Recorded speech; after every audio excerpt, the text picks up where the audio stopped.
Hello दोस्त, नमस्कार। स्वागत है हमारे अनु चक्रवर्ती के चैनल पे आप सभी भाई बहन का। तो अपने सभी यूट्यूब फैमिली को हम नंद भौजाई दिल से धन्यवाद करते हैं। तो आज हम आपके लिए लेके आए हैं कॉमेडी टाइप देवरान जेठान का नोक झोंक है, महामुकाबला गीत है। गाना में देखना कौन जीत रहा है कौन हारेगा। वीडियो में लास्ट तक बने रहना और अपना प्यार आशीर्वाद भर भर के देना। बहुत ही आनंद आने वाला है इस गीत में। आप लोग अपनी हंसी नहीं रोक पाएंगे। एक छोटा सा कमेंट जरूर कर देना, आपसे ही रिक्वेस्ट है। तो हम सुनाते हैं। हमारा कहनवा मान के पड़ी सुनिला देवरानी हो, अरे सुनिला देवरानी हो। तोहरा से बड़बानी हम लागती जेठानी हो, तोहरा से बड़बानी हम लागती जेठानी हो। तोहर कहनवा काहे के मानी सुनिला मोर जेठानी हो, अरे सुनिला मोर जेठानी हो।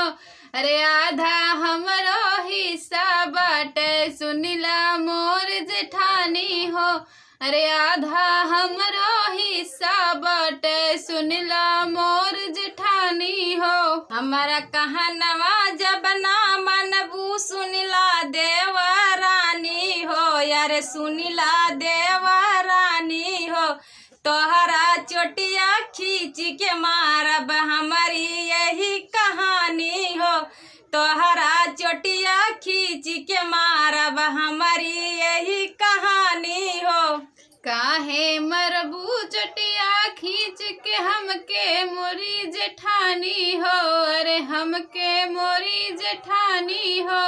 घरवा में हम चले न देबे अब तो हर मन मानी हो, अरे घरवा में अब चले न देबे अब तो हरी मन मानी हो। ज्यादा हमसे बहस करबू हमारी देवरानी हो, अरे हमारी देवरानी हो। देवर से कही के पिटवाई याद दिलाई दे बनानी हो, देवर से कही के पिटवाई याद दिलाई दे बनानी हो।